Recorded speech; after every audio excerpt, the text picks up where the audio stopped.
Okay, we are live. Hello, everyone. This is an impromptu stream. I am joined by Lichter, who's a very good friend of mine in real life.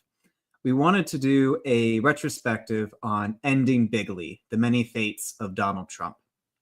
We wanted to discuss this book, especially given recent events in 2025. And we're going to basically cover everything about the book. And sort of see what the differences are, because the Ending Bigly is basically there were a bunch of authors who sat down and made predictions, and now we're going to compare and contrast with the real thing. Lichter, if you want to take it away.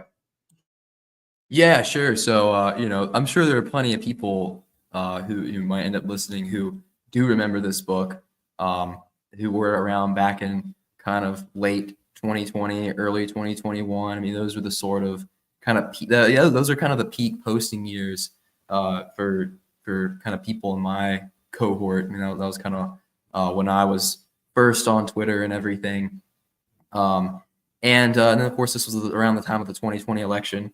And so this guy, Bill Marchant, of Terror House Press, he's a Canadian kind of dissident creator. But he put together this book, this kind of collection of stories, sort of both predicting sort of the fates of Donald Trump, and then also analyzing and sort of articulating his legacy in the form of fictional stories. And they're all they're kind of under a unified framework. You got a prologue where basically it's like the narrator, he's kind of going through this sort of eccentric dead man's house, and he kind of wrote all these stories kind of and filed them away kind of unexplainedly. And there's a sort of that's the sort of like the whole kind of narrative framework they're going with. And so it works. It's pretty fun. But I like that it talks about it goes through a lot of different perspectives on Trump himself, on people's predictions, range of genres, from Gio Pinichetti's kind of artistic sort of like academic art paper to sort of more fanciful type stories, to much more solid literary stuff. And then, from different points of view, kind of on Trump himself. And so, we'll of course get into that stuff. But yeah. So, I mean, I figure it's really a great time to get into all this and kind of review the book and sort of not only the impact that it had, but kind of where how the perspectives stack up and the predictions stack up to now, because obviously this was written in late 2020. Most of the stories were written in late 2020. So that was before January 6th even happened. It was before Trump had even been banned from Twitter and things like that. And of course, it ended up being released kind of around that time. But really at that time, no one could have predicted what would end up happening with Trump fully. So just kind of going into that. But yes, that's kind of my introduction. But so, what were the sort of things that you wanted to talk about, Isaac? Well, I guess first we could discuss the structure. I think it's incredibly interesting that he decided to lay out the anthology. It's basically a series of short stories, poems, and essays, all written under one fictional pseudo-author who is in real life various authors. And I think this is actually a very clever way of going about structuring this, because it captures the real schizophrenic energy you had with Donald Trump, like all the way from, his real entrance into the public. Well, he's always been on the public scene, obviously, but his entrance, like a big grand spectacle in 2016. And just it captures the unpredictability and unknowns of heading into the COVID period. And it also captured, I'd say, 2024 in a sense, even though none of the stories really had a good grasp, or they didn't make any, like, the predictions were, I guess, from a certain sense of the vibe, a few of them caught on to the 2024 election, but not many, not many. Yeah, yeah, So yeah, for I sure. guess that's the that's just the interesting thing about Donald Trump is he has this air of you have no idea what he's really going to do next. Like, Hmm. is he going to be a person who is basically a pop culture president? Is he a performance artist? Is he a serious politician? Yeah, And right, he kind right. of plays all of those roles a little bit. He steps into these roles, but he never embraces, I think, any one of them completely, and that kind of lends himself to a to this dynamicism that you don't really see with any other politician. Yes, and that is, and it's interesting. Yeah, a lot of the how that goes, and how it's expressed in the different stories. I mean, because you have a lot of stuff that's like, some stuff that's kind of just prediction, sort of sardonic or not, and then some of them, it manifests itself in a sort of fanciful way. I mean, you've got a lot of God Emperor Trump, sort of exterminatus, cleansing the libs type fantasies, and that was very much in the mind, of a lot of people, and that in the fact that sort of real or fake. I mean, the fact that Trump, in a way, is amenable to that type of thinking, sort of precipitates that sort of mentality about him as a sort of crusading figure. I mean, that's just as valid of a perspective, of an artistic perspective as anything. So not a lot of that has changed. I mean, you still have a lot of that same sort of. I mean, the kind of classic God Emperor Trump is sort of has been phased out in the past few years, but you do still have a lot of the same sentiment even today.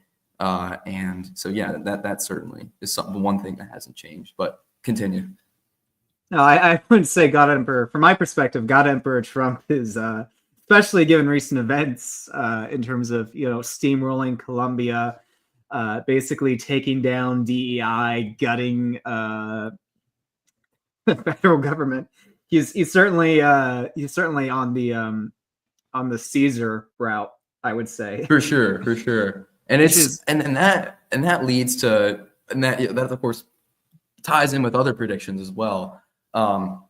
Because you had other writers who kind of just predicted that he would sort of just fade away in a way like I think my favorite story in this book, which I might talk about a little later, the old man Trump and the Tochka, which sees Trump in exile in Russia, and that's a kind of a very literary introspective type story. And then Never the Twain by Borzoi, which of course appeared in Borzoi's own book, and that was it expressed a sort of tiredness of the whole kind of Trump bit, the whole brand, the whole kind of managed um, the whole kind of managed apparatus and image, that a lot of people on the dissident right were very tired of in 2020. So you get all of it, but certainly from whatever perspective, a lot of people just totally did not see what would end up happening. yeah. I think the book's one weakness is a lot of the stories were capturing images of Donald Trump, Right. Yeah. but I didn't think they captured much of the man himself. Um, that Pennsylvania rally where he took a bullet and he's on the ground, he's bleeding, and then he gets back up and he raises his fist in the air and shouts, "Fight, fight." Not much of that Donald Trump was present, at least not in that simple, direct man of spirit way. There's again, we have a lot of God Emperor Trump, we have a lot of memeified Trump, where he's Yeah. For going in and sure. crushing the libs, but that simplistic energy of this upswelling of just emotion. That is something that I think none of us really expected. I didn't expect it. Like I was before that, I was sort of flip flopping between he's a pop culture president or he can do some serious damage on the way out. But in terms of just that energy of a great man of history, in Sure, sure. in an embodied sense, not God Emperor Trump, just embodied in there at that Hmm. moment at that rally. That was something that I think we got a look at the man himself at that moment, which Yeah, the yeah. book sort of had images, but not the man. No, that is definitely that is for sure. I mean, it is a kind of seminal moment that really kind of lays it all out there. I mean, it's one of those things where a situation like that just kind of shows the core of a person, and it showed that like for whatever his motivation, as sort of self-interested as he may be. Ultimately, he is a fighter, and he is a leader, and that's something that couldn't totally be expressed in this sort of format, because in a way is a sort of uh, yeah, it is a sort of seminal moment that just hadn't arrived yet, and sort of in that time there was kind of a mixture of um, where people were sort of trapped, or were kind of either trapped in sort of 2016 nostalgia world, where kind of all they had to work off of was kind of the remnant of kind of whatever meme magic was left from 3-4 years prior, and the kind of the occasional little kind of Trumpism he would do and things like this. Because really, I mean, he wasn't doing a whole lot back then. I mean, throughout 2020, I mean, I can't even really think of any kind of iconic moments, of his back then. I mean, you had a lot, because a lot of the stuff and this kind of plays into like the tiredness. I mean, a lot of it was sort of ridiculous stuff, like, oh, standing back and standing by, monitoring the situation, posing in front of the church with the Bible during the Black Lives Matter protests, just sort of it was a sort of stagnant era for everyone, really, for Trump himself, for his supporters on the right, and for his detractors on the right as well. It was a kind of it was there was definitely a malaise to the time, but it was also kind of expected that, and I think that's really the spirit that this book was written in. Honestly, is that ultimately he's on his way out, and kind of the best sort of real predictions people could make were like, oh, he's gonna become a media tycoon. He's gonna become an Alex Jones type figure, and that's like the best option he has for maintaining a public following and influence and things like that. And then on the other hand, you just had like, okay, here's how everyone's gonna sort of move on from him. Here's gonna be his sort of fading away type arc, or on the sort of nakedly fantastical side, here's gonna be either the sort of final battle. He's gonna come back, and he's gonna have his legions of MAGA Space Marines and stuff, or it'd be something like Bronze Age pervert's little story where he's kind of retired to a club tropical excellence, doing vitalist piracy in Africa or whatever. It's just as you say, a totally different moment. Yeah, and there's one other thing I really noted. Like Trump in the months and days leading up to the 2024 election really demonstrated something that wasn't really captured in the book, which was like a sense of proper noblesse oblige. Hmm. I hope I'm saying that right. Yeah, Um, that's yeah. like he went out and he went to a McDonald's and he worked in a McDonald's, or he rode in a garbage truck. Stuff like that, where he was able to get in touch really with the common American man, and he did that in 2016. But there was just a whole different vibe, I feel like, in the 2024 election, especially with Kamala Harris. You know, when when they did a soft coup on old Joe and put Kamala Sure, Harris. sure. But like, she couldn't even get out to Joe Rogan to do a podcast with him, as far as I recall. Like, Yeah, yeah, and Trump went out and went out to basically what our modern equivalent is of the mainstream media, which is literally Joe Rogan. Um, he's probably eclipsed most mainstream news sources at this point, mhm. I would I wager. mean, yeah, that's the closest thing it is to the in terms of the reach for the average person. You know, it's kind of the closest thing there is to going on, you know, a big late night show or interviewed by a major magazine or newspaper or something. Yeah, for sure. But I think one thing that the book um, didn't do a lot of was it didn't really demonstrate his ability to step down from the Golden Palace per se and reach into that world which we walk in. And I think that's That's a something good point. Very good that point. I think that's just some like an understated quality that he has and has demonstrated quite well. Which I don't think there might not have been a way for any of us to see that back in 2020. Um, Honestly, my memories of like all the COVID years are actually extremely blurry. Well, I've heard many people say the same thing, but they're really, continue. yeah. It's, I mean, I don't remember everything, but I do remember a lot of what was going on. And I mean, obviously there was a lot of stuff he just couldn't do, because it was COVID. You know, there was a pandemic. He was sort of sequestered in his own way. I mean, yeah, he made rally appearances and things like that. But really, I mean, the sort of the most equivalent thing to that, as you say, like stepping down. The most equivalent thing I can think of in the sort of lead up to the 2020 election was, I mean, the Goya bean campaign thing.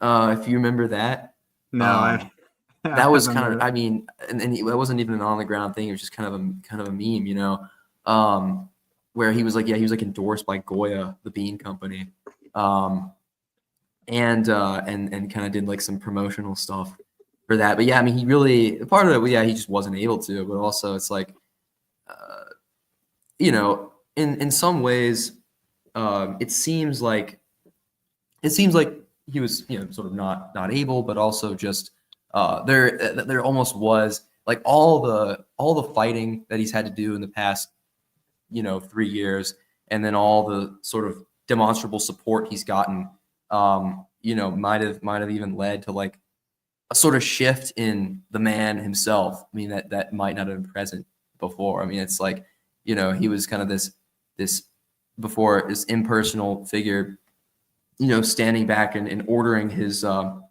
exhorting his followers to go, go protest the election of January 6th and stuff.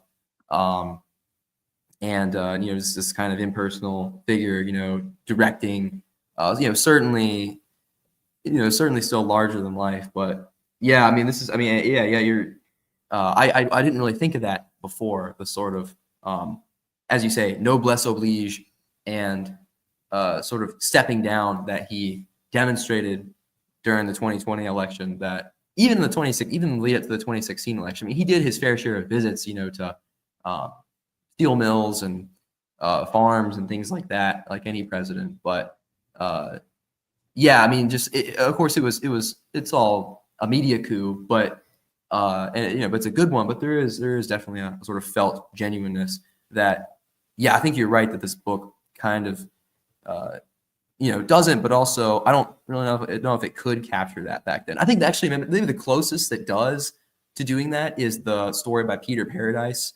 um, Conviction, where he like takes over the jail. He takes over the Bloods in the DC jail. I think Yeah, that I'd say that story probably comes about the closest. yeah, yeah. It's just the thing is, I don't think. Um, I don't think the value of this book is necessarily in dissecting the man himself, because Sure. the energy around him is itself a topic of its own. So I think,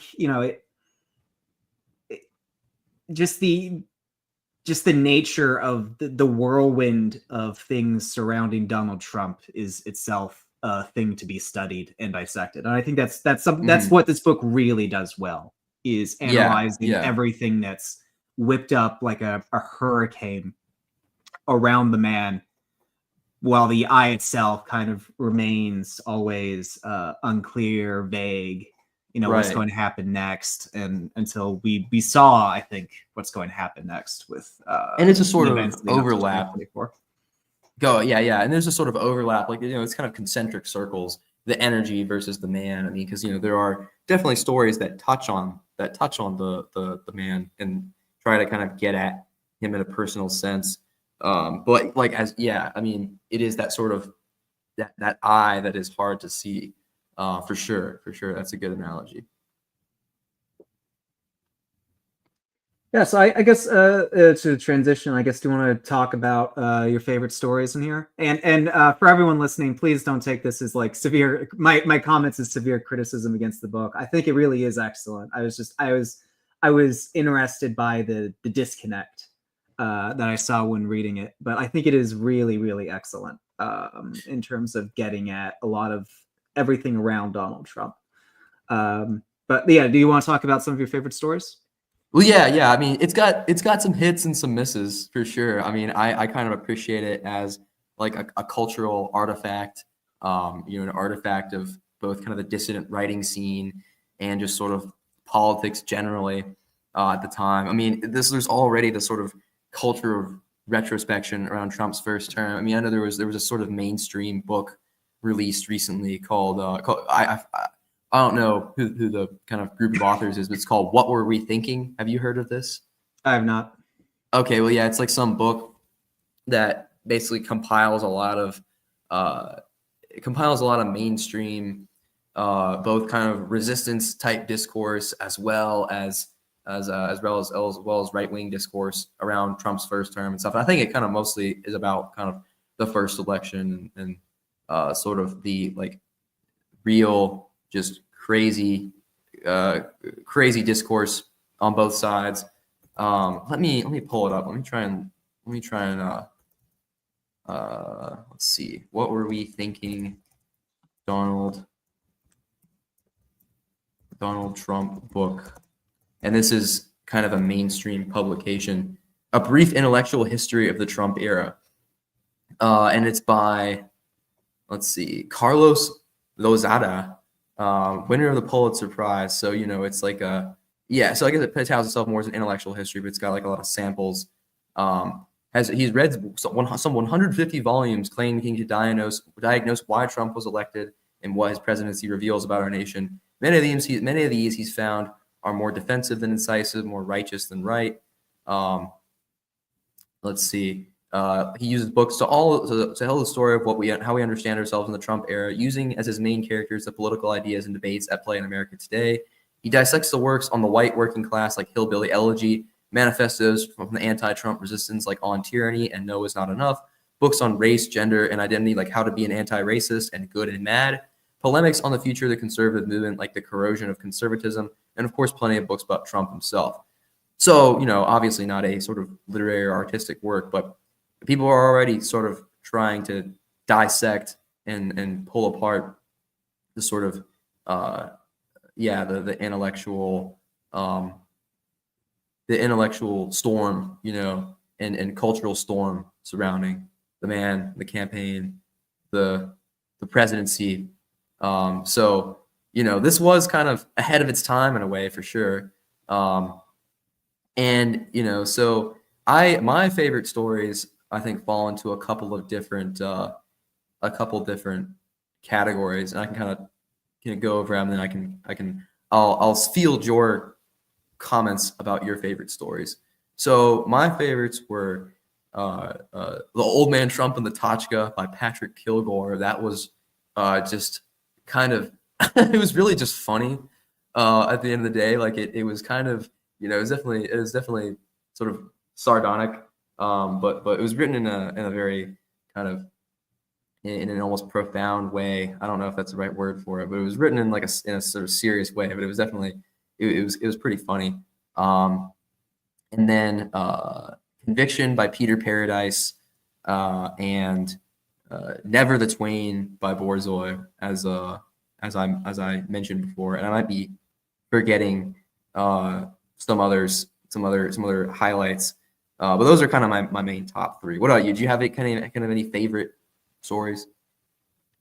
I really enjoyed the rise and fall of the first Trump, which is a story that I really like the stories that capture the mimetic energy of Yes, Trump yes, rather than rather than some of the God Emperor stuff. yes, Um, right.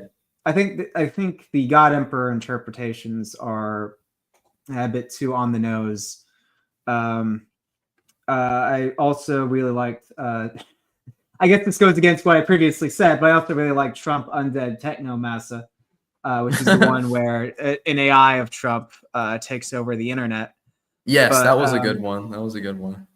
yeah, I will distinguish that one from the God Emperor Trump category because it's sort of the ideas taking shape in this Yeah, ethereal matter rather than Trump walking down the Golden Palace in power armor as he crushes yeah. the libs.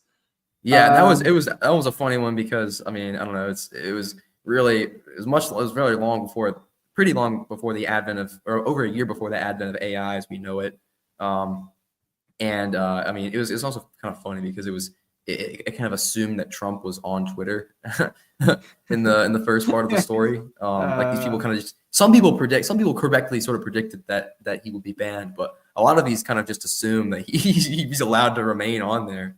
But of yeah. course, it doesn't matter because he in the story he just takes over and takes over all these accounts. That was very funny. Um, continue. And I guess my last one is Cryptids of the Spectacle or Trumpian Aesthetics versus Neoliberal Kitsch, Hmm. which was basically an essay discussing art and its place around Trump, also with art on the left depicting Trump, um, which I just found very interesting for the topic. I think it's I think it overanalyzes things, but we can get into that later. Yeah. Well, I mean, So you know, I'll kick that's the ball back to you. Do you want to discuss a little bit further Trump and the Toshka? yes, sure, sure. And yeah, I did enjoy the ones you say. I mean, Crypt is a spectacle. It's a classic Geo. You know, he's a big art guy. And you know, so he's gonna have he really has some heavy hitting, like high power philosophical stuff. Like, I mean, I've read some of his essays, and they're a little hard to wrap my head around sometimes for sure. And then of course the land shark one. I don't know if you're a privileged follower of the internet's most famous Bulgarian med student, but yeah, I mean, if anyone has a grasp of the meme, the sort of a subtle grasp of the mimesis, it's him. Um, but yeah, so Old Man Trump and Natasha, that was so basically the premise of this story is that Trump has retired to has been retired in exile to Russia. And so at first, you know, he's sort of kept in, and this honestly might be a better predictor for how Assad is going to end up, in light of recent events. So, you know, so Trump he's kept comfortable, you know, by the Putin regime for a few years. And then I think, you know, just kind of as a lot of the old hierarchs die, and as Trump's kind of political capital just begins to be forgotten about in the U.S., he's evicted from his higher his nicer apartment dwelling, whatever, and just kind of has to live on like a very meager government pension in a little apartment. And so you know he's old, you know, he's basically at this point in the story he's dying, and so he has a sort of last he has a last wish, a dying wish, to sort of go out while deflowering a young virginal Russian prostitute, and so it goes into all this stuff about I don't really know what to compare it to, like literarily. But yeah, it goes into all the stuff about, the type of woman he wants and stuff, and how he just wants the feel of this warm body one last time, and It was very he vampiric. finally, yeah, little reminds me a little the new Nosferatu, but yeah, so he links up with the Russian madams he knows from the Tochka, which I guess is some sort of Russian brothel type thing, and it's I guess reminiscent of perhaps some of the nights he spent in the early 2010s, allegedly getting hookers to piss on a bed that Obama slept in, all that stuff that totally happened, and so it was really unique. I think that was kind of what I liked about it. It was unique, and it wasn't really political. It was just kind of it was a sort of weird introspection, a weird attempted introspection into the man himself. And that I'm not really sure what it captures. I mean, I wouldn't. I just don't know. I mean, at that point in 2020, if you'd asked me, how accurate is the story, I would have said, oh yeah, sure, 100%. If Trump ended up in Russia and his wife died and he was kicked to the curb, he would do something like this. But it's the sort of discourse of like the defeated man, and kind of his attempt to extract this one last thing out of life, is interesting, and then also is kind of the only story that really had Trump go just sort of fade away into exile.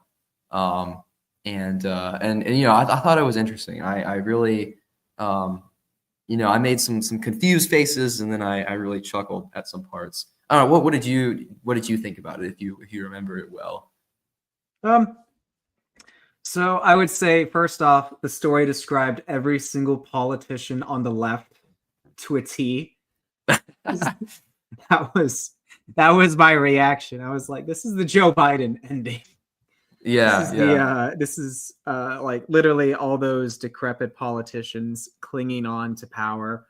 You have like people who are like basically collapsing. I remember like it was Mitch McConnell, where he just like goes vacant while he's speaking, and he's just like, is he having a stroke or what is he doing? And these people are so old. They are. Yeah. It's incredible that they're trying to cling on to life as long as they possibly can. Well, yeah, I mean, And I they, knew a guy who was in the Capitol, like was doing something in the Capitol in like 2022 or 23, and he told me like he was around Dianne Feinstein, and she was like, she, even with like two aides lifting her out of her wheelchair, she's just like, she couldn't stand up.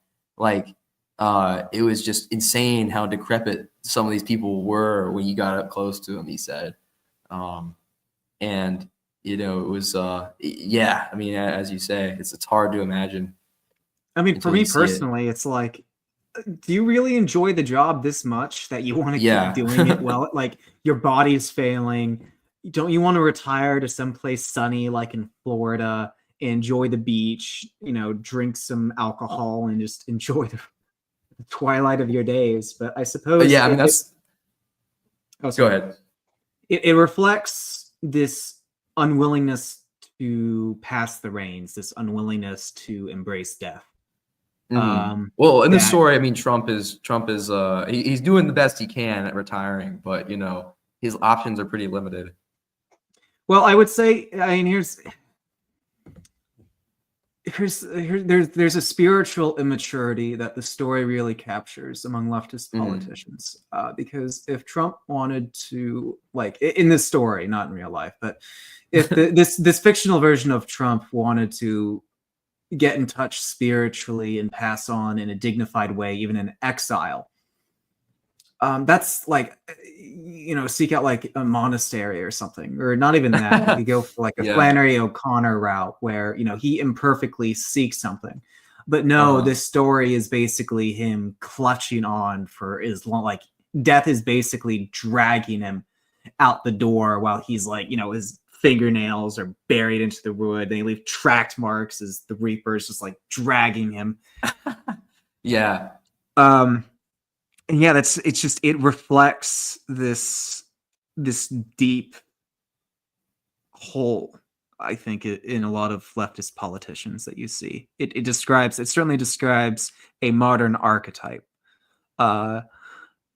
As for whether that's like hypothetically, let's say the worst case scenario happened and Trump was put into that exile in Russia position. I don't know.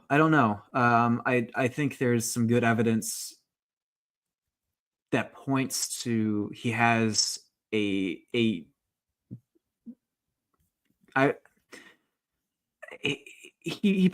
certainly plays the playboy.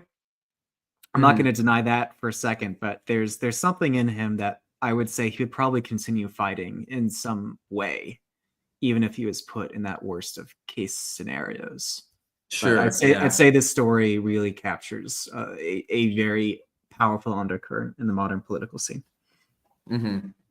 No, I think so. I think that's an interesting. That's either way. It's an interesting kind of experimental take, and yeah, no, it's very interesting to think about what would happen. I mean, and some other stories kind of go this route where he goes into exile and he keeps fighting and stuff.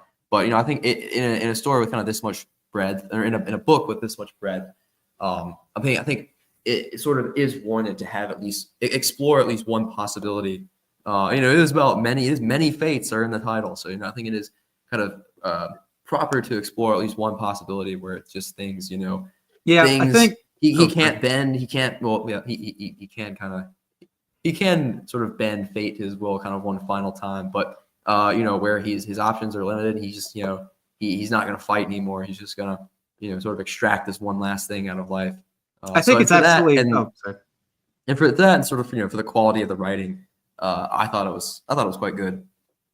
Yeah, I think it's absolutely necessary to kind of show that shadow that lies underneath, like the potential fading away ending that more than one great man of history has met. I mean, Napoleon died in exile, reportedly converting on his deathbed. So fingers crossed for that. But I heard he kind of. I don't know. I don't actually think it was a deathbed. I think he was sort of moving. Maybe he kind of had last rites or whatever. I think he was definitely is accounted for that sort of in his last days. He was moving kind of steadily back to the faith. So yeah, I hope he's okay. But he did not. Regardless, he did not die trying to. He did not die trying to deflower, a 14-year-old Russian girl or whatever. Yeah. Okay, so do you want to move on to the next story you had? Yes. Let me see. So, the next story that I really enjoyed was, kind of the next in my top three was Conviction by Peter Paradise. And I thought that this was really one of the most resonant ones, especially in terms of how things actually ended up turning out with his criminal trials and things like that. I mean, it just all that stuff was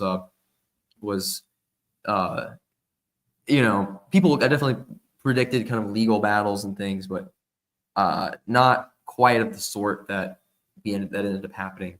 And so basically this story just has Trump kind of getting arrested, and he gets placed in a DC jail, and then he has the sort of, and this is totally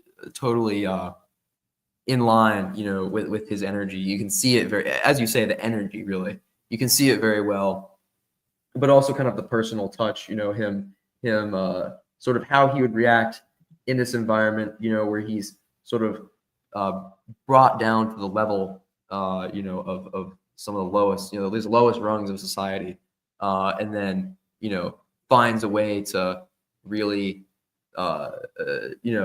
lead and conquer within it and such. And so he's in the DC jail, and then he sort of makes his presence known immediately, and kind of causes, some rifts among the gangs and things like that. He hooks up with the Bloods, and very quickly kind of organizes them, and shows their leader up. The way it writes his dialogue, is very funny. It Especially in like the 4 years since his last term, his sort of manner of speaking and whatnot has become quite, known, quite resonant in society, to the point where, it gets a little old to hear it kind of overdone after a while. But this, even with sort of all the kind of dialogue and memes and things like that I've seen over the past few years, this was done very well. And especially it was just sort of funny with the contrast with the prison environment. And so, then he unites all the gangs, and I don't want to spoil it, but he sees some success for sure. And it was quite clever. I mean, Peter Paradise, I don't know if you follow him on Twitter. He's a funny guy, pretty smart poster. But I don't know if you remember this one well. Yeah, I would say for that story, what really caught my attention was the story really captured in a visceral sense what Trump kind of represents to most people. Mm-hmm. And what he represents is a door to freedom. I like how the story ends not on a conclusion, but rather just the possibility of freedom. It ends with a special forces guy. He's essentially been long-housed. He's, thrown in prison, and he's given this chance to go with Trump into this dangerous but undoubtedly free world. Yes, right. Where he can live as he, is a free man. Even though it might be extremely dangerous, he might wind up dead. He might wind up dead in a gutter, or worse. But he chooses, and that's sort of what Donald Trump represents to modern people. For a lot of people, I mean, literally, America became an open air prison with the COVID lockdowns. It literally became an open air prison where the entire country was held hostage by the left. People were forced to live in their own homes for, years. And it was miserable. And Trump represents an exit out of that world. And that's part of what makes him so appealing. Is he's a person who can offer you, the chance to really live, whereas the left will literally just lock you up and, mask you, muzzle you, take away every single freedom you have, and all you're left is with like the pod. That's essentially it. Right. Yeah. I mean, and whether Trump has that power or not. Yeah, we don't know. I mean, and this story is honest enough to say that I don't know whether or not Trump is actually going to lead me to anything good. But that's not the point. The point is Trump leads you to freedom. Right, and that's at least that's the image that we have. I mean, as kind of we'll get to later, there's the there's the very real aspect of Trump in a lot of ways.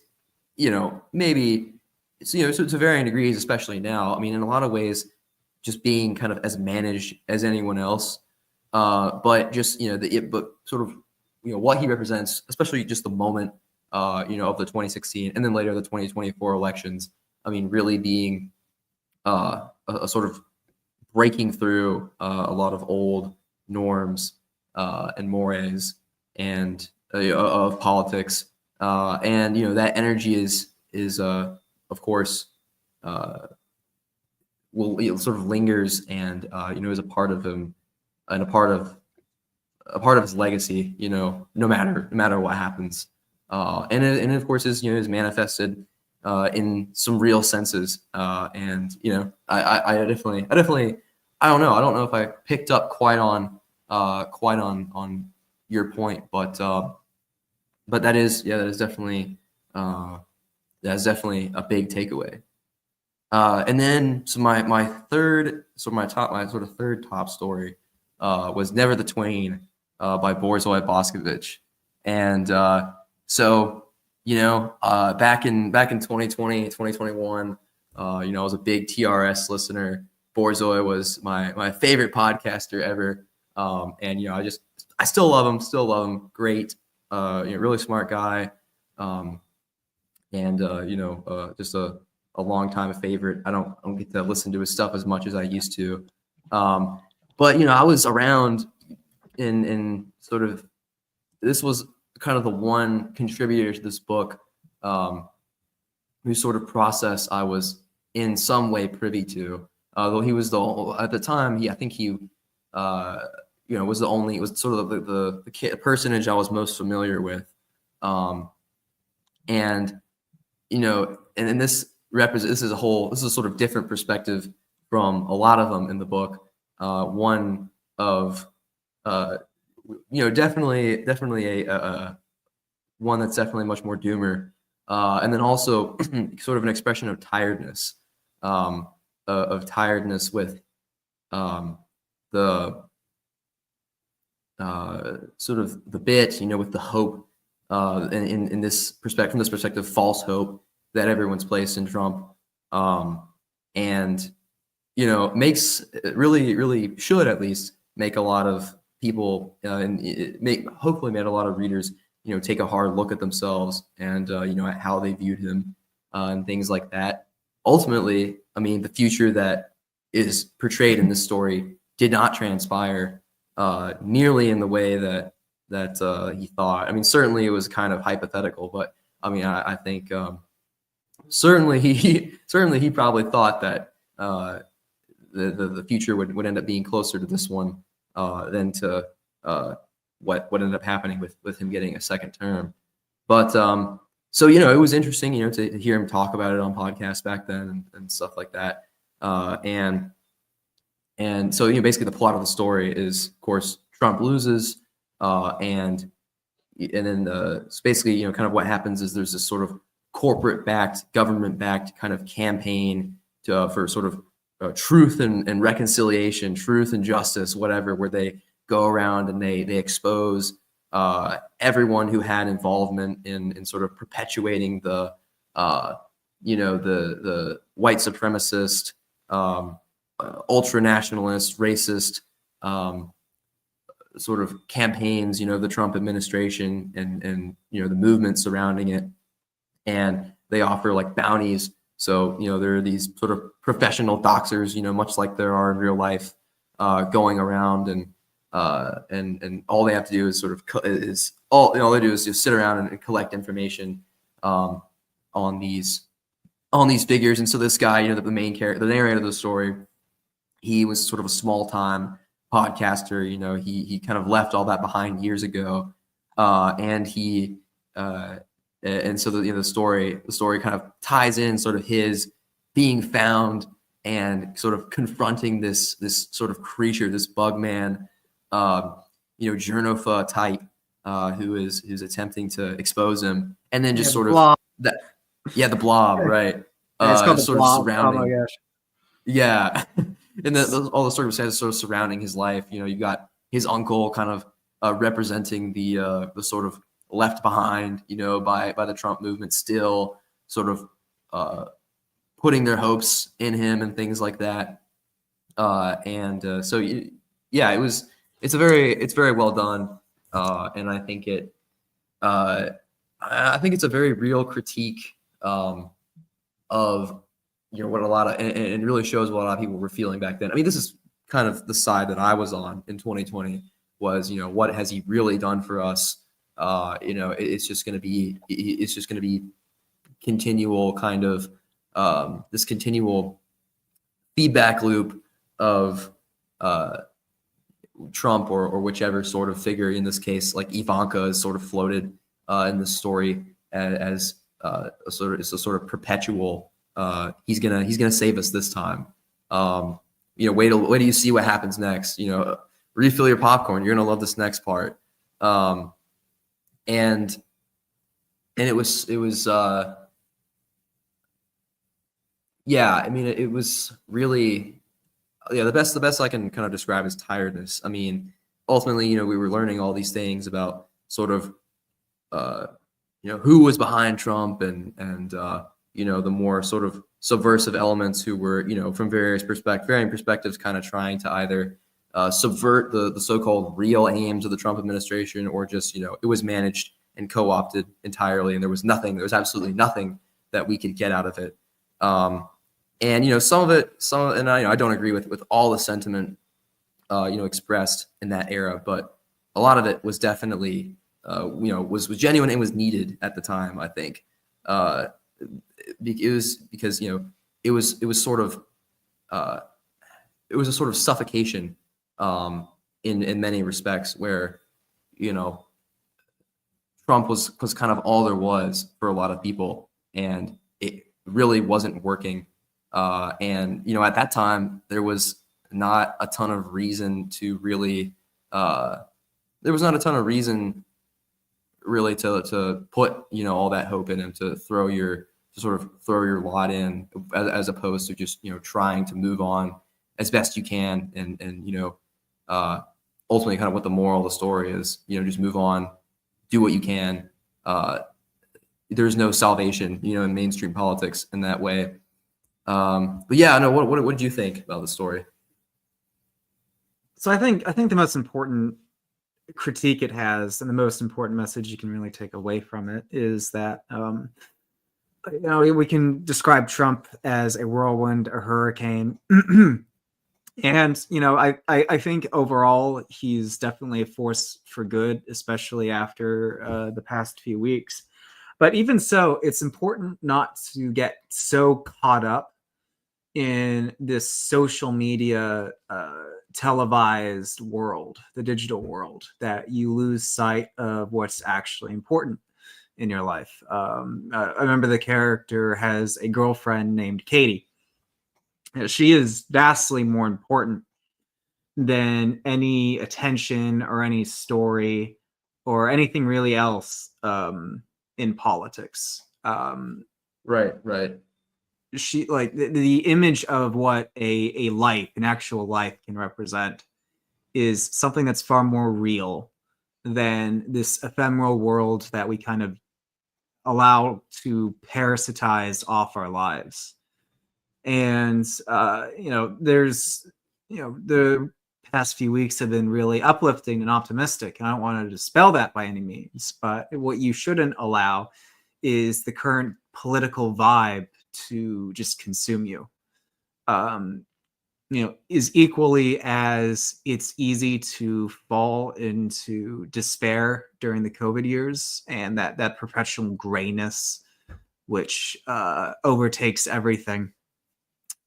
It's equally dangerous to get caught up in, you know, premature victories that only leave you more hurt. for Um, sure. Yeah, and to put those things above more important things is to ultimately be making a mistake. And I think that's probably the best thing that this story presents, is it's trying to get you to focus on, you know, your own life. for sure, for sure. I mean, and you know, kind of written from the perspective and sort of for the audience of people who are, you know, probably to varying degrees largely invested in this sort of online dissident sphere and things like that. I mean, that is certainly very prescient advice for many, and you know, especially back then. I mean, especially just in the sort of isolation of COVID. Um, you know, on all sides. I mean, even from the sort of the spheres that you know, the author was in at the time. You know, there was just the danger of yeah, I mean, losing track of what was most important. And I think the kind of uh, usage of the girlfriend to fill that role was definitely very good. And especially, you know, and when the two ultimately have to kind of separately interact with the blob. And you know, of course, I remember this kind of coming out and reading it, and reading it again in Borzoi's book, and then reading it again, 3 years later, when it's when the political landscape is very different, and so I mean that's the kind of the same with all the best of these stories, is that as predictors, they're sort of a varying accuracy, but they do sort of evoke a deeper truth that remains. But yeah, I mean those are kind of my top three. I don't know if you had any other ones you wanted to talk about, or any other aspects you wanted to talk about. Yeah, I mean, so I really liked The Rise and Fall of the First Trump, which is if memory serves me correctly, it's a story about basically Donald Trump faking his death, doing a Hitler-style fake body in bunker, and then he Yes, that was disappears off funny. the face of the planet. I was, yeah, I saw the parallels. Uh, And I also liked Trump Undead Technomassa, which is where an AI, basically a bunch of people working at social media decide to run an AI off of all of Trump's stuff, and then the AI becomes self-aware and takes over the internet. I really like these two because they highlight this thing which I think surrounds the anthology, which is like Trump as a mimetic force independent of the man himself, which I think is an important observation, that there's so much of Donald Trump that is essentially exterior to the man. Yeah, for sure. Yeah, and I kind of liked those two takes on that idea. And it's going to be very interesting to see what Trump's going to mean by 2028 and going further.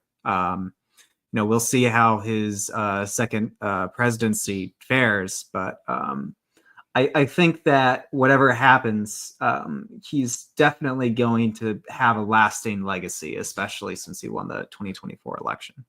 Already, Indeed. there's several historic photos.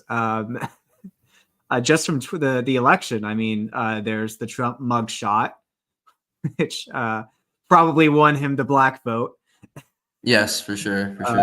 Where he's just like, I'm gonna he was mad. We're gonna, you could tell. yeah, the classic. We're You. gonna fucking kill you. Yeah. Um, I mean, no, that was. I mean, I remember there was a. I'm really trying to find it. I don't know if this was a real picture. I think this was actually a real story. From Chief Keef's Instagram. Yeah. This is. It was like after Trump's after the mugshot, there was a Chief Keef, the rapper, posted on his Instagram like an edited version of it with him like doing a gang sign and said, quote, "Nah, my boy and that bitch banging on them folks. I know whatever deck he on, he good in the hood for sure. He finna run the prison. That boy finna be eating like a motherfucker all day. All the blacks finna have my boy back." So, hey, perfect tie-in to Conviction, the story in the book, but it, very iconic. And then of course, the picture from the attempted assassination.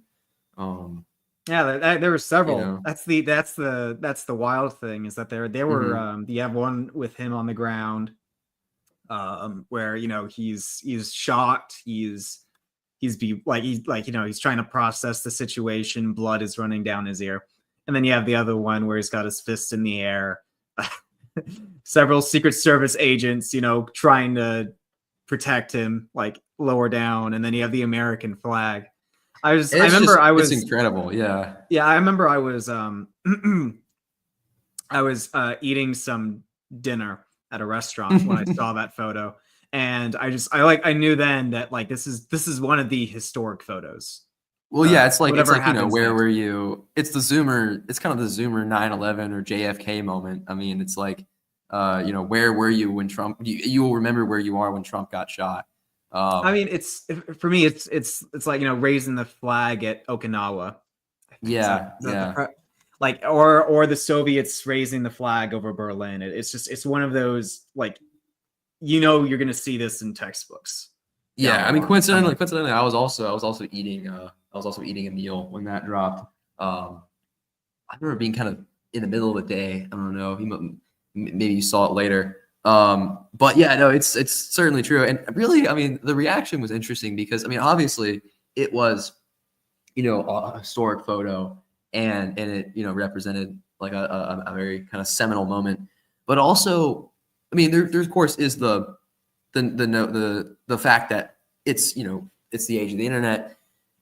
Everyone is sort of saturated and inundated with information, with photos all the time.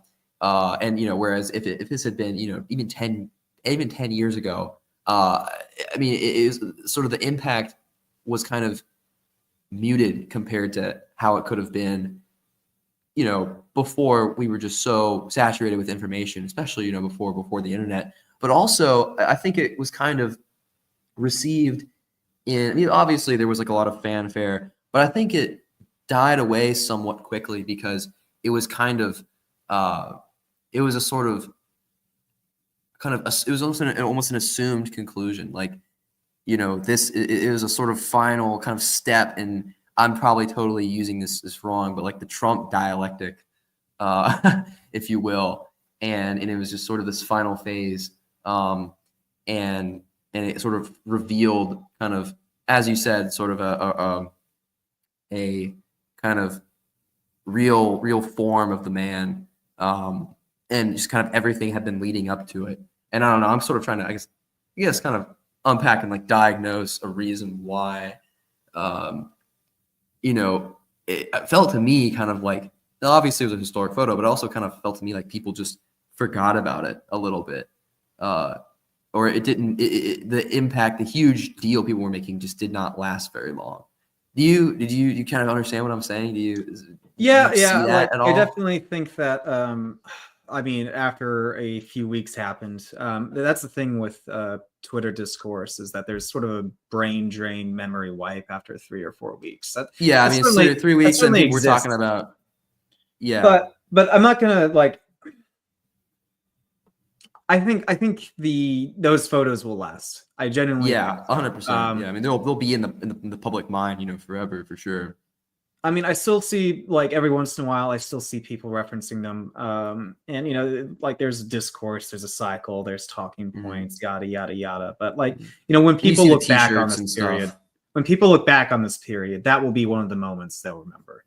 Yeah, Um, 100%.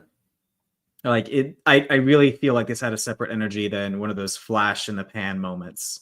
Yeah, Um, yeah.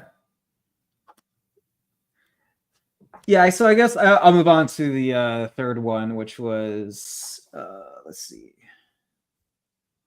cryptids of the spectacle or Trumpian aesthetics versus neoliberal kitsch, Yes, which yes. focus a lot on art, and Yes. And that's my favorite book. you're familiar with Gio Penichetti, aren't you? I am. Yeah. I think I'm in same group chats as he Okay. is, Yeah. but I never Hopefully he'll actually hear talked this. with him personally though. Yeah, Um, neither have I. Let's yeah, I would say I'd say if I was to get a critique of the essay, it is an excellent job of breaking down and understanding the artistic forces that surround Trump from both the right and the left wing perspective. mhm. Um, but I felt that the essay was very ephemeral. Um, it was discussing a lot of things that were hot in the moment, that were extremely topical, Yeah. but for some reason, like for whatever reason, what was lacking for me in that essay was the sense of the eternal. Mhm. Like what does this moment in history look like amidst the backdrop of everything else? Which Yes, for sure.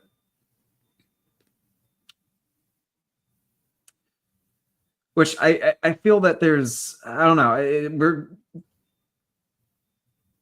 in this wild sensationalist energy around Trump.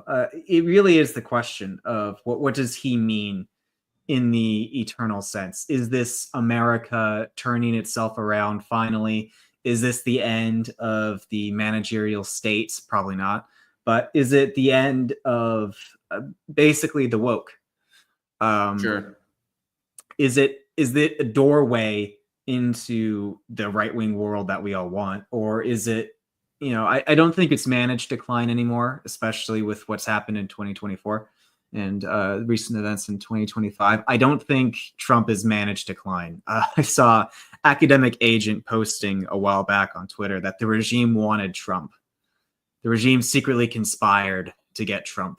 I would actually, I'm not going to put those words in his mouth. He probably meant. Well, yeah, I think, I mean, there's certainly, I think in 2016, there were elements of the regime that there were elements that wanted him, especially in kind of the heavier Zionist nationalist kind of the Jared Kushners and the Sheldon Adelsons and the people like that. But then there were also, but I think now, it's sort of, there were a lot of those same people were kind of okay with him being in power again. But I mean, I think it's safe to say probably that he has surprised a lot of people. And I know what academic agent is getting at.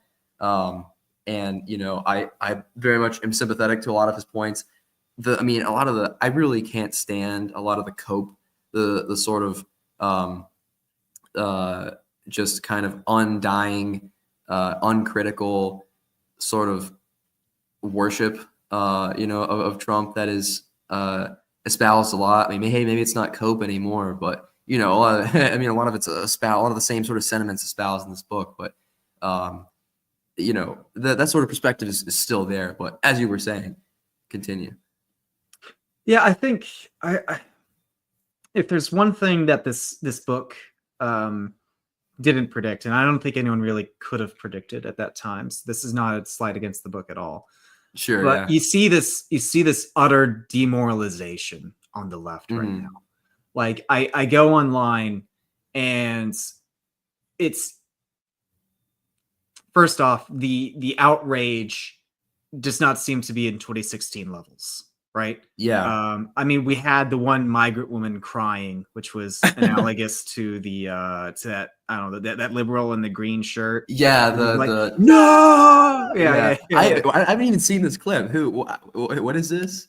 The migrant woman or the liberal woman? The migrant woman. I haven't even seen that yet. The newest one. Is that? Yeah, that's about a week old. I think that was Selena Gomez.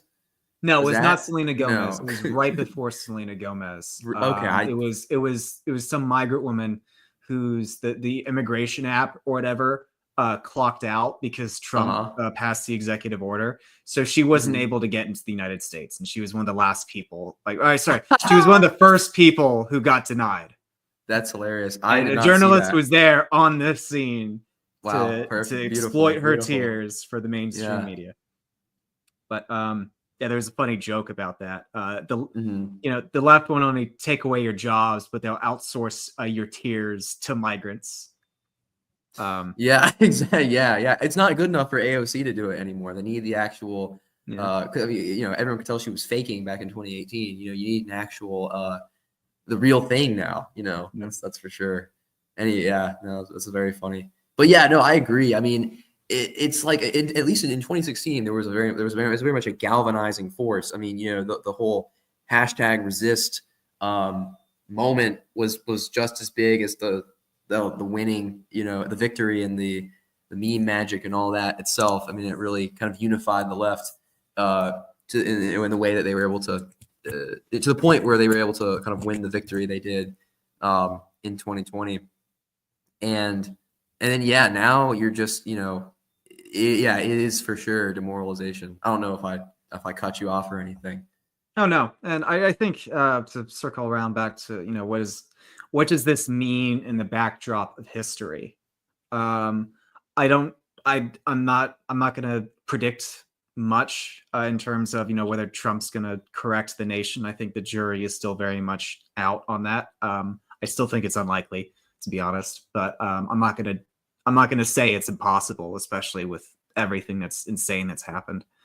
But I think if we're to take a look at the backdrop, I think that the left are just utterly demoralized. Um, I mean, to think about it from their perspective, right? They view the right as like Hitler, evil, and they've internalized that message so much that they can't even create a theory of mind to understand their enemy.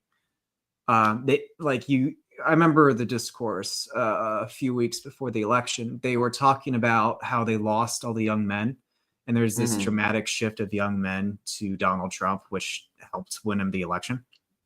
And the left were like, all right, how do we appeal to young men? How do we win back this critical demographic? And there were a few activists made some overtures in a very like you could viscerally feel them gritting their teeth as they were Yes, I did typing see it out. this. Like they hate young men, and they hated Young every white men single, mostly. yeah, like every single like olive branch that they tried to extend. They immediately drew back and say, oh yeah, nothing, feminism did nothing wrong, LGBT did nothing Yeah. wrong, the left did nothing wrong, every Yeah, like single time. maybe kind of, how do, because it's like a crabs in the bucket thing almost. Because I mean, you see this, you'd see this on. I'm sure this has been talked to death at this point, but I mean, you saw it on Reddit and things like places like that. People are like, what is like the I don't know, the impact text meme. What happened? But and there are some people who are actually trying to be sort of reflective and take a hard look at what happened. Where did they lose people? Where in some sense, where in sort of some sense where where they went too far. And then They'll say we immediately, acknowledge we alienated you, and then yeah, but they say, don't oh know yeah, but none of how. that's our fault. By Yeah, the and then way. well, then you also get people immediately sort of responding to sort of crabs pulling the other ones down, back into the back into the sort of echo chamber. It's like, you know, there were people I saw who just could not fathom that it was, somehow that they were in any way at fault, that it was not that, like, they know that, like, oh yeah, these the capital the capital letters young white men, they're the ones who did it. It's their fault, and we didn't do anything wrong. uh you know how do we move forward?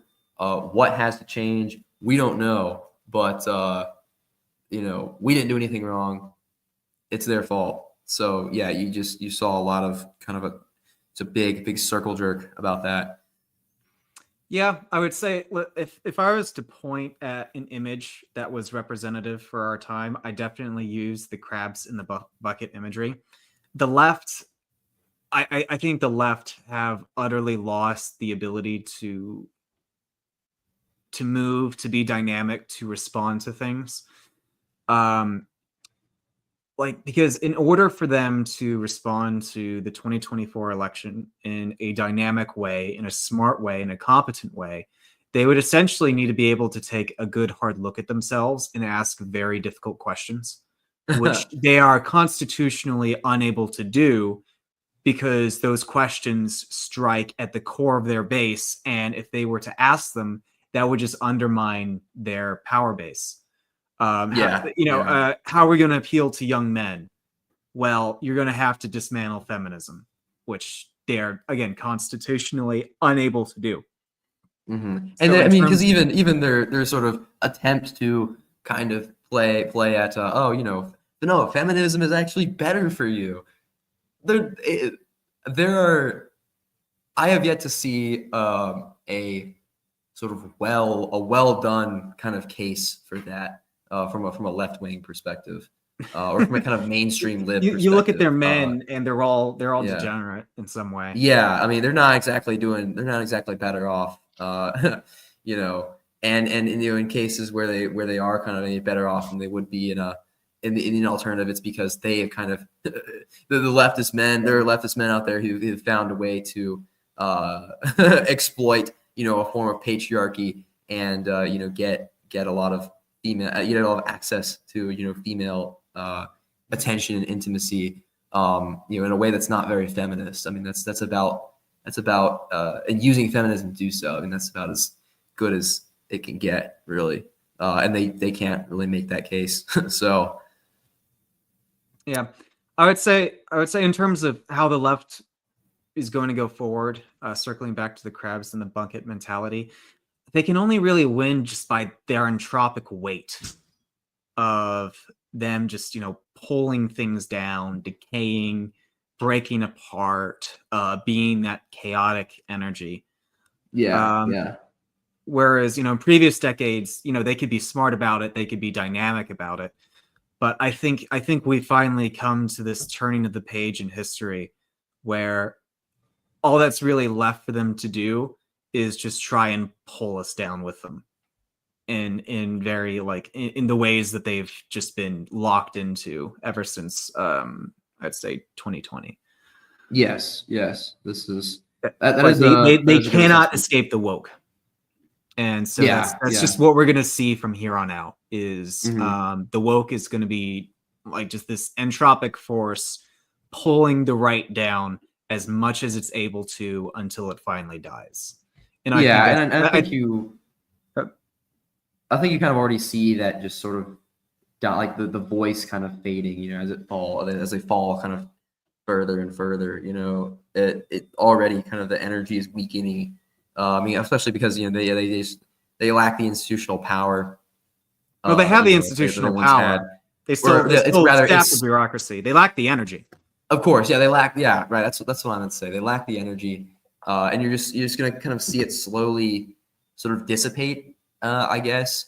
I mean, it'll always be around. At the very least, kind of vestigially as an opposition. But I mean, ultimately, yeah. I mean, it's going to, and I think there are elements that can kind of reconfigure, and sort of our enemies, are manyfold, and not just kind of not only sort of the titular and flagship woke, but those are ones that in many ways are being defeated at this point.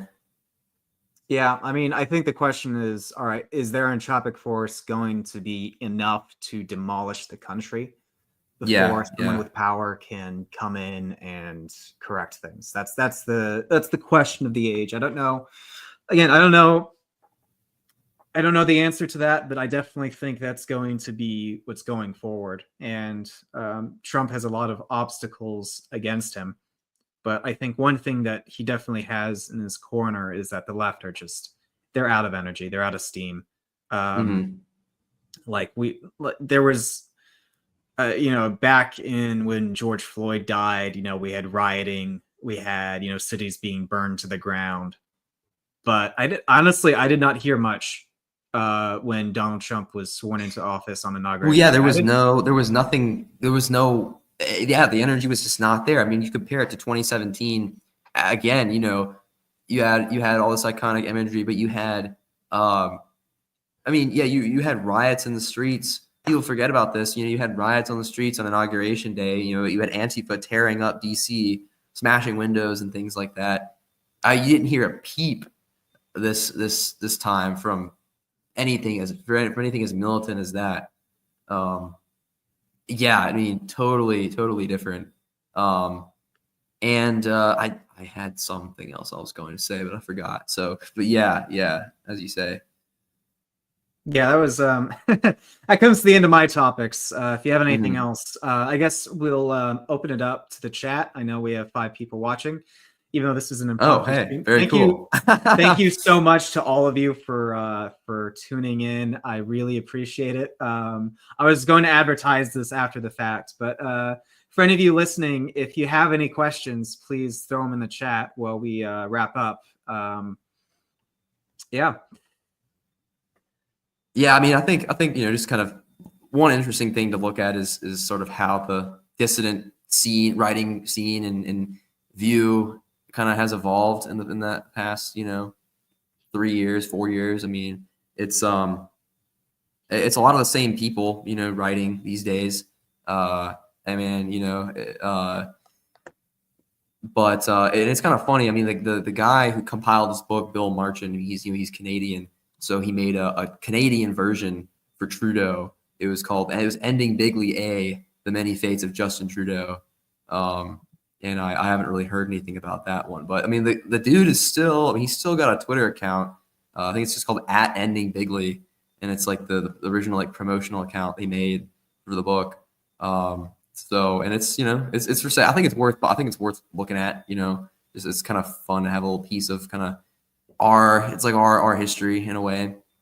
But yeah, it is very interesting. And it's kind of funny. I mean, I think Zero H.P. Lovecraft wrote something in this book. I'm trying to see. Did he? I guess not. But later on, like after January 6th, he wrote like a kind of satirical God Emperor type story, where the Patriots go to the Capitol and they fight like Fauci and all this stuff, and so it was really, all I remember is this one line where he compares like the folds. He talks about like Fauci having kind of this immaculate Italian sprezzatura and like having smooth his tie knot so the dimple like mimics the folds of a woman's vagina, and he comes up with this like fake Italian term for it, and it's he's a funny writer. But so kind of the fiction went on for sure, and it's increased. The organization of kind of dissident fiction has grown immensely since then, for sure. I mean, you certainly have something to say about that. You have more of a stake in it than I do, for sure. But yeah, I mean, it's definitely growing. It's definitely still, I would say it. Here's the thing: I want to see what our scene looks like when they break into the mainstream. I want to see if that's even possible. Right now, it's everyone basically just doing their own thing, especially in terms of art, because art is incredibly difficult to organize around. It's just we're all basically people hawking our wares. We're merchants. I would love to see what organization would look like for the art scene.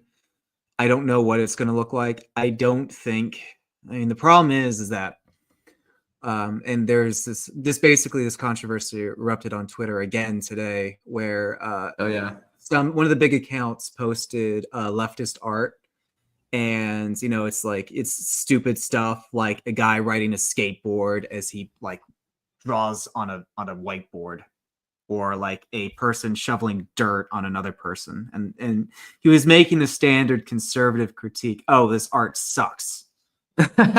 Yeah. And I posted, oh yeah, well, here's the thing: the left will fund the most mediocre people in existence, like the most talentless hacks imaginable, so long as they toe the line.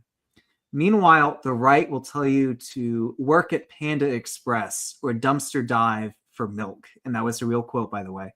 Someone actually said that. Hey, I know people if you're not who have done making it. money. You do too. So they won't, like, the right won't fund you unless you're already like a big shot. Right. And yeah. That's why we don't have many big shots. We have Zero HP. And we also don't have a lot of funding to go around anyway. So yeah. that's a problem. The left will fund the most mediocre people in existence. The right does not have a dime to spare. For anyone who even has the problem with art is that it takes years and years and years of practice to get good at. So in order to have a big shot, a genius, you're going to need someone who's going to spend years and years and years working on their craft. 100%. And go ahead. Oh, and you only get that through patronage. The right is unwilling to patronize anyone. I don't know if that's correct. The right is willing to fund anyone unless they're already big. Yeah. But you can't get big unless you have funding. So it's never. Well, part of it is also organization and reach. I mean, the internet is kind of a double-edged sword because, it has the potential for organization, has the potential for dissemination and things like that. But I mean, it also has a potential to isolate and atomize and fracture. I mean, 100 years ago, you had much more unified art movements. You had these guys in constant contact with one another. They were focused on the same aesthetics. I mean, I don't know kind of the specifics of, I'm not like an expert on on art history or literary history, but it was a lot more organized around common themes, common aesthetics, common schools, and then you just don't really have that anymore. I mean, I mean, especially because art is just so much, especially in the mainstream, is just so much of a business.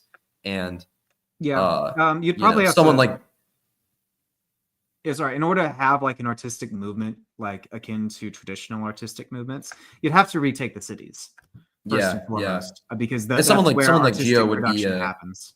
yeah, someone like Gio would be able to speak way more on this, but exactly. I mean, there's a lot that And a lot that like, is stacked against us in this respect. yeah, like artists can't make a living in rural areas, let alone like, oh my gosh, if you try to be a novelist in the city and you weren't like being directly funded by the left, oh my gosh, Mhm. like you would be homeless in a week. Yes, well, in spite of everything, I mean, there have always been sort of starving artists and starving writers. I mean, people have been able Gosh. to to sort of rise above. I mean, hopefully we sort of have those kind of strokes of genius. I mean, Cormac McCarthy. I was reading the Vanity Fair article from a few months back about Cormac McCarthy and his muse. He was freaking dirt poor. Living in motels. His books, his first two books were already out of print. When he like wrote his first like real successful novel. So we just got to hope that the next one of those geniuses is more that can kind of rise up in the face of such little organization and so little resources. Is more amenable to our views and our aesthetics. Yeah, I believe also H.P. Lovecraft was one, a particularly reactionary author who was Yes. unknown in his time and later gained notoriety afterwards because of, I believe it was August Derleth who really popularized Lovecraft afterwards. Mm-hmm. Yeah, I mean, I think that as C.S. Lewis once put, what use is beauty in the trenches? Well, beauty is all the more important when in times of great suffering, because beauty gets you through those hard moments, and that's true whether or not in World War I or in economic depression. So we can only hope that the artists of today have the strength to continue their work even when they're not recognized, they don't receive money or funding, and that they continue to labor and create something that's truly beautiful, even if they're not appreciated in their time. And that's probably the greatest sacrifice of an artist, is to work even when there's no point to it, essentially. Mm-hmm. And I feel like that sort of artist has to be motivated by something. I would say God, probably, like something Certainly. that's eternal.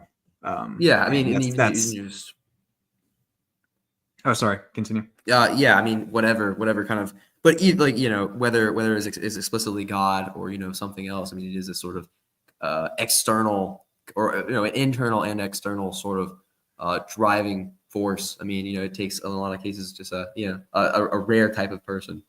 But yeah, for sure. Yeah. So we had one question. I'll voice it. Would you rather fight 100 horses the size of a duck or a duck the size of a horse? I answered a duck the size of a horse. What would be your answer? That is difficult. Who asked this? Who asked this question? Eric Johnson. um, I don't know. This is difficult to think about. Yeah, I think I mean, it depends on what you mean by fight. I mean, if you gotta like immobilize or kill, I mean, it would take a long time to like round up 100 horses the size of ducks. But I think they would be a little easier. They wouldn't be able to do much damage. Their mouths are a lot smaller, um, and a duck the size of a horse could do some damage for sure. Um, it's they can beat their wings. They Yeah, but can think of all right. smack you with their feet. Think of the glory here. Think of the stories you would tell in a bar, right? Like, oh Yeah, yeah, yeah. I killed 100 horses the size of a duck. No one's gonna like really care. You're just mowing them down. Yeah, But like, that's you true. I mean, could, with like the world's biggest duck. I mean, yeah, especially you would say in you defeated the world's biggest duck. or I got That's the best duck hunt. I mean, especially in the sort of the region that we live in. A good duck hunt story is always worth a lot. So you would effectively be like cementing yourself as a folk hero almost. that's true. That's true. Like Like a new Davy Crockett, I Paul defeated the Bunyan. duck. I think you're right. I think you're right. I gotta say the duck. You gotta immortalize your name in history. This is true. This is And true. and on that topic, thank you everyone for tuning in. um, good night, and I'll see you next time. Thank you very much indeed. Thanks for having me on, Isaac. Yep. Thank you for coming on.